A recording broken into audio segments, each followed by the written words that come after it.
Question number 27, again 3 marker. This is from chapter जो है वो आपका है करंट इलेक्ट्रिसिटी +2 फिजिक्स। ओके, सबसे पहले आपको दिया है current is a scalar although we represent current with an arrow. तो इस स्टेटमेंट को पहले हम समझते हैं और फिर इसकी आपको एक्सप्लेन करना है और बताना है करंट स्केलर है although we represent current with an arrow. तो इसमें ये बोला गया है कि लेट्स से मेरे पास, पहले से समझ लेते हैं, लेट्स से मेरे पास ये सर्किट है, जिस भी एक क्लोज सर्किट, यहाँ कोई एक्सटर्नल रेजिस्टेंस आर कनेक्ट कर रखी है, ये मैंने सर्किट क्लोज कर दिया। अब आप क्या करते हो, यहाँ पॉजिटिव नेगेटिव देते हो और यहाँ पे करंट की डायरेक्शन दे देते हो। तो करंट की डायरेक्शन जैसे यहाँ पे 2 एम्पियर है, तो करंट का मैग्नीट्यूड भी है, उसकी डायरेक्शन भी है, तो उस हिसाब से करंट आपका होना चाहिए वेक्टर। लेकिन क्वेश्चन में बोला है, यही बोला है क्वेश्चन में, कि आप करंट को इस एरो से रिप्रेजेंट कर रहे हो। ऑल्दो करंट स्केलर है, एक्सेप्शन है एक, करंट को आप एरो से, मीन्स इसकी डायरेक्शन भी है और मैग्नीट्यूड भी है, फिर भी ये स्केलर क्यों है। तो अब यहाँ पे सबसे पहले ये जो डायरेक्शन है ना, this is the direction of the flow of positive charges. Positive charges किस डायरेक्शन में फ्लो कर रहे हैं उसकी डायरेक्शन है, जिसे हम बोलते हैं कन्वेंशनल करंट। तो ये कन्वेंशनल करंट की डायरेक्शन बता रहा है सर्किट डायग्राम में, और इलेक्ट्रॉनिक करंट जो है वो बिल्कुल इसके ऑपोजिट डायरेक्शन में फ्लो करता है। तो दो तरह के करंट होते हैं, एक होता है आपका कन्वेंशनल करंट, जो जो कि हम सर्किट डायग्राम में बनाते हैं, इस तरह से डायरेक्शन देते हैं, और दूसरा रहता है आपका इलेक्ट्रॉनिक करंट। तो कन्वेंशनल करंट, सपोज अगर ये वायर है, it's connected to a DC source, तो जो इलेक्ट्रॉन्स है ये पॉजिटिव है, ये नेगेटिव है, they will get attracted towards the positive terminal of the battery. तो जो इलेक्ट्रॉन जो है इस तरफ को ड्रिफ्ट होंगे, वो बनाएंगे आपका इलेक्ट्रॉनिक करंट। इलेक्ट्रॉनिक करंट, लेकिन हम डायरेक्शन जो देते हैं करंट की, वो फ्लो ऑफ पॉजिटिव चार्जेस देते हैं। तो इस तरह से जो डायरेक्शन देते हैं इधर को, that is the conventional current. पहला तो एरो ये सिग्निफाई करता है। दूसरा, किसी भी फिजिकल क्वांटिटी को वेक्टर होने के लिए उसे हम, वो वेक्टर लॉज ऑफ एडिशन को ओबे करता है। वेक्टर लॉस ऑफ एडिशन जो है वो है triangle and parallelogram laws of vector addition. ये मैं रफ में बना रहा हूँ, आगे मैंने अच्छी तरह से लिखा है। तो ये वेक्टर लॉस ऑफ वेक्टर जो है, जो भी physical quantity vector, vector laws of उसको या ऐड आप जब भी करोगे उसका रिजल्टेंट निकालोगे, तो वेक्टर लॉस ऑफ एडिशन हम लगाएंगे। मींस वेक्टर जो है वो क्वांटिटी, वो वेक्टर लॉस ऑफ एडिशन को ओबे करती है, जबकि करंट ऐसा नहीं करता है। करंट जो है उसको आप सिंपली, जैसे मान लो करंट आपने ये था, तो हम यहाँ कर देते हैं 3a-2a, ऐसे कर देते हैं। तो सिंपल रूल्स ऑफ एल्जेब्रा हम फॉलो करते हैं। ए आ गया यहाँ पे, जैसे 3 - 2 आ गया, आपका 1 एम्पियर का करंट आ गया। तो सिंपल एल्जेब्रिक लॉज हम यूज़ करते हैं, जो कि किरचॉफ्स करंट लॉ जिसे हम बोलते हैं। तो ये रीज़न है कि करंट जो है वो vector laws of addition, triangle और पैरेललोग्राम को फॉलो नहीं करता है, इसीलिए वो एक वेक्टर क्वांटिटी नहीं है, स्केलर क्वांटिटी है। ऑल दो हम उसे एरो से रिप्रेजेंट करते हैं, एरो जो देता है वो डायरेक्शन ऑफ कन्वेंशनल करंट देता है। तो ये था ही इसका एनालिसिस, मैंने यहाँ लिखा है वाई करंट इसे स्केलर क्वांटिटी। स्केलर क्यों है, स्टेटमेंट आपको दी थी करंट एक स्केलर है although we represent the current with an arrow. तो एरो जो है वो हम यूज़ करते हैं to give the direction of the flow of positive charges, यानी कन्वेंशनल करंट। किसी भी फिजिकल क्वांटिटी को वेक्टर होने के लिए वो लॉज ऑफ वेक्टर एडिशन को ओबे करना ज़रूरी है, जैसे कि triangle and parallelogram law of vector addition. Electric current ऐसा नहीं करता। इलेक्ट्रिक करंट को ऐड अप या करने के लिए लॉस ऑफ वेक्टर एडिशन नहीं यूज़ करते हैं, ये सिंपली एल्जेब्रिक लॉस या सिंपल स्केलर रूल्स हम याद कर ले यूज़ करते हैं, जिसे बोलते हैं किरचॉफ्स करंट लॉ। और दूसरा बहुत इंपॉर्टेंट इन्फॉर्मेशन, ये जो मान लो अगर आपको ये दो वायर्स दी हैं, इनके बीच का एंगल चेंज हो जाए, तो आप बोलोगे कि अ, जो रिजल्टेंट करंट क्यों नहीं चेंज हो रहा है। तो changing the angle between the intersecting current carrying wire does not change the total resultant current at the junction, उसका कोई लेना देना नहीं है। तो इसमें आपने इतना सा नहीं लिखना है, आपने ये लिखना है कि because the current does not follow the vector laws of does not obey the laws of vector addition, or although the arrow is used to represent the direction of flow of positive charges, and for the physical quantity to be a vector, it must obey the laws of vector addition. Therefore, it is a scalar although not a vector quantity. ये था पहले की explanation. Second में आप you can use your own words to write it, ज़रूरी नहीं है कि जैसे मैंने बोला वैसे ही लिखना है। ओके अब ये 3 मार्क्स का है तो आई थिंक इसके एक होंगे और इसके दो होंगे according to the CBSE marking scheme. तो हाफ हाफ ये 2 नंबर का रहेगा, 1 नंबर का ही रहेगा ये। तो you can just write that it does not obey the laws of vector addition, और जो एरो है वो कन्वेंशनल करंट की डायरेक्शन देता है।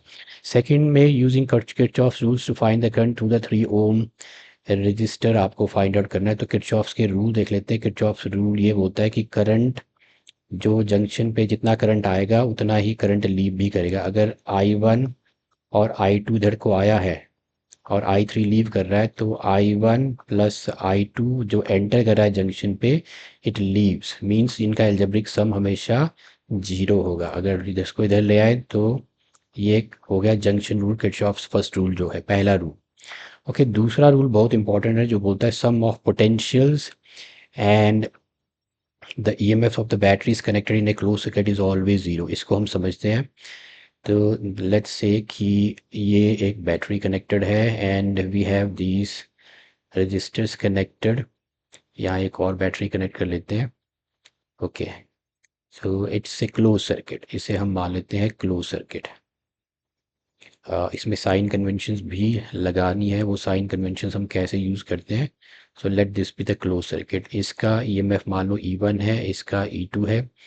इसके अक्रॉस जो करंट है वो दोनों सीरीज में है तो करंट सेम ही जाएगा। मान लो I जा रहा है दोनों में, ये इसके क्रॉस पोटेंशियल हो जाएगा R2 रेजिस्टेंस है, ये R1 रेजिस्टेंस है, इसका क्रॉस हो जाएगा पोटेंशियल R1। तो इसके क्रॉस जो पोटेंशियल है वो IR1 है, इसके क्रॉस पोटेंशियल जो है वो IR2 है। ये ईएमएफ ऑफ द बैटरी है तो ये दूसरी बैटरी है, इन सब का सम हो जाएगा 0। तो algebraic sum of the potentials across the resistors and the EMFs of the batteries is always equal to 0। ये है किरचॉफ्स जिसे हम बोलते हैं वोल्टेज लॉ। अच्छा अब इसमें साइन कन्वेंशन आपने कैसे देनी है। लेट्स से सबसे पहले याद रखना है आपने दिस इज पॉजिटिव नेगेटिव, जितना करंट बैटरी में से लीव करेगा हमेशा उतना ही सर्किट में एंटर भी करना चाहिए। अगर ऐसा नहीं है तो your the division of the current in the circuit is wrong. दूसरा करंट हमेशा फ्लो करता है पॉजिटिव से किसी भी रजिस्टर में। ओके रजिस्टर की मैं बात कर रहा हूँ तो ये मान लो रजिस्टर है और करंट ऐसे फ्लो कर रहा है, करंट की डायरेक्शन ऐसे है। करंट हमेशा फ्लो करता है हाई से लो पोटेंशियल की तरफ। आप भी इसी डायरेक्शन में जा रहे हो, ये रेजिस्टेंस आर है तो इसके क्रॉस पोटेंशियल आप डिक्रीजिंग पोटेंशियल में जा रहे हो, आपने इसे लेना है नेगेटिव या पॉजिटिव भी ले सकते हो। और अगर आप इंक्रीजिंग करंट तो हमेशा हाई से लो पोटेंशियल की तरफ ही जाएगा, लेकिन सर्किट में आपकी मूव करने की डायरेक्शन इस तरफ है तो इसका पोटेंशियल आप ले लोगे पॉजिटिव।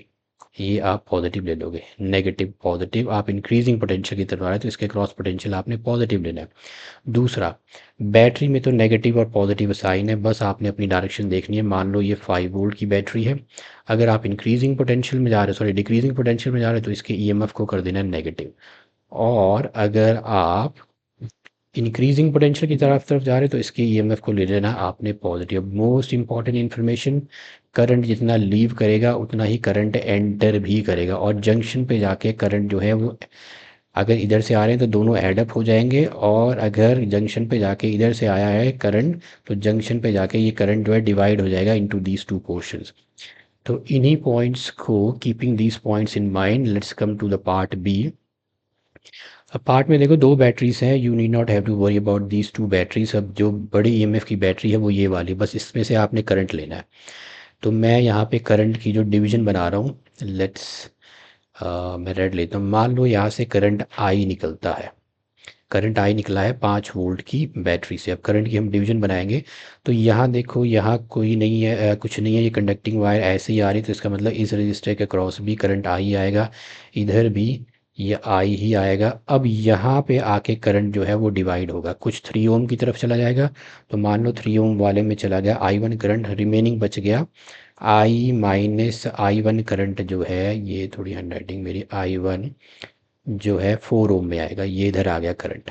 ओके, यहाँ से करंट गया, you do not have to worry about this positive negative, बस यहाँ से आई माइनस आई वन जाएगा। ओके, इधर आ गया आपका I minus I one current आया, नीचे से आ रहा है आई वन। देखो जंक्शन पे दोनों करंट ऐड हो रहे हैं, नीचे से आई वन आ रहा है, इधर से आई माइनस आई वन। तो आई माइनस आई वन मैंने बोला था जंक्शन पे करंट ऐड अप होंगे, ये कट गया, आई आ गया।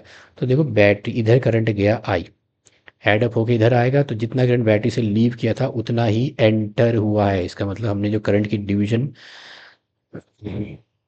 बनाई है वो सही है। अब हमने यहाँ यूज़ करने हैं किरचॉफ्स वोल्टेज लॉ। तो यूजिंग किरचॉफ्स वोल्टेज लॉ, तो आपको चाहिए close loops. Using Kirchhoff's voltage law, पहला क्लोज लूप देखो मैंने लिया है A B E F A ये क्लोज लूप है, और इसमें मैं अपने ट्रेवर्स होने की डायरेक्शन भी यही ले लेता हूँ। अब आपने देखने हैं रजिस्टर्स और बैटरीज इस क्लोज सर्किट में। तो आप पहला रजिस्टर आपका ये है 3 ओम, इसमें आप नीचे की तरफ आ रहे हो और करंट जा रहा है ऊपर की तरफ, करंट जाता है हाई से लो पोटेंशियल की तरफ। आप इंक्रीजिंग पोटेंशियल में मूव करें, तो इसके क्रॉस करंट गया था आई वन, तो इसके क्रॉस पोटेंशियल हो जाएगा 3 × I1, और इंक्रीजिंग पोटेंशियल में है तो ये पॉजिटिव है। फिर आप आगे ऐसे मूव करते हुए 4 ओम रजिस्टर की तरफ ऐसे आप जा रहे हो, तो 4 ओम में 4 ओम के क्रॉस पोटेंशियल हो जाएगा, इसमें जो करंट गया वो आई माइनस आई वन गया है। करंट की डायरेक्शन इधर को है तो पॉजिटिव नेगेटिव, आप जा रहे हो डिक्रीजिंग पोटेंशियल की तरफ, तो ये नेगेटिव लगा लेना है, हो गया। फिर आप आ जाओ बैटरी पे, आप ऐसे जा रहे हो बैटरी पे, आप जा रहे हो इंक्रीजिंग पोटेंशियल की तरफ, तो इसका ईएमएफ लेना है positive which is equal to zero. ये आपका क्लोज सर्किट कंप्लीट हो गया, इसमें अब और कोई एलिमेंट्स नहीं है। ओके, तो इसको मैं 3 I1, ये आ जाएगा 3 I1 plus 4 I1, 3 I1 plus 4 I1 हो जाएगा 7 I1 minus 4 I is equal to हो जाएगा -3। इसे मान लेते हैं इक्वेशन 1। ये आ गई आपकी इक्वेशन 1, या मैं इसे लिख लेता हूँ, ये 4 I है, सॉरी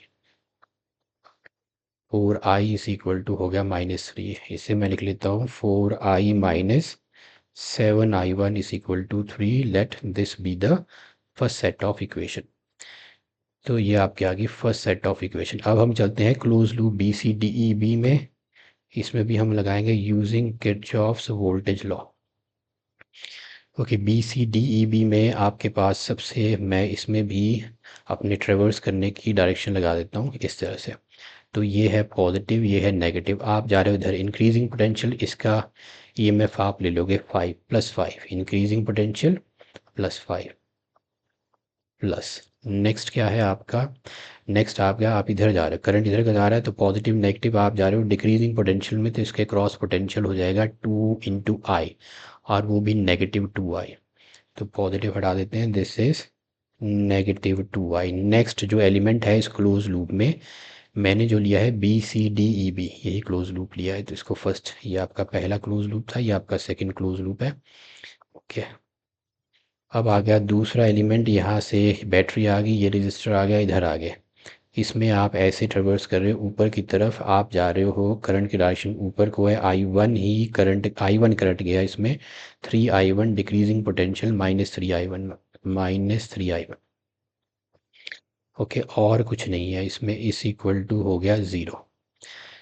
ओके, तो इधर आ जाएगा, मैं इसको पॉजिटिव कर लेता हूँ, इससे मैंने बना दिया 2I plus 3 I1 is equal to 5। इधर ये नेगेटिव आ जाएगा, नेगेटिव कॉमन लेके कैंसिल हो जाएगा, this is second set of equation. इन दोनों को सॉल्व करके क्वेश्चन एक बार पढ़ते हैं। इस क्वेश्चन में आपको दिया है find the current through the 3 ohm resistor, तो इसमें करंट जो है वो I1 जा रहा है, तो 3 ओम रजिस्टर जो है इसमें करंट I1 आपको फाइंड आउट करना है, तो मीन्स मुझे I वाली टर्म कैंसिल करनी है। इन दोनों को मैं यहाँ लिख लेता हूँ, this is 4I minus 7 I1 is equal to 3। इधर है 2I plus 3 I1 is equal to 5। Okay, इसको मल्टीप्लाई करते हैं 2 से, एलिमिनेशन मेथड, इसको 4 से, 2 हो गया 8I minus 14 I1 is equal to 6। 8I plus 12 I1 is equal to 20। अब इसको सब्ट्रैक्ट करेंगे तो ये कैंसिल हो गया। ओके, ये कट गया, -14 I1 और -12 I1 हो जाएगा -26 I1 इस इक्वल टू हो जाएगा -14, नेगेटिव नेगेटिव चला गया, current in the 3 ohm resistor आ गया 14/26 which is equal to 7/13 ampere. ये नहीं दिख रहा होगा तो ये गया ऊपर, I1 आ गया 7/13 एम्पियर। सो करंट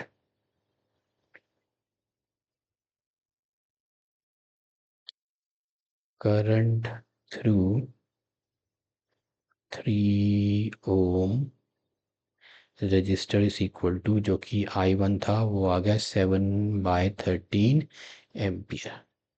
ये आपका आंसर है। So this was question number 27 from current electricity for 3 marks.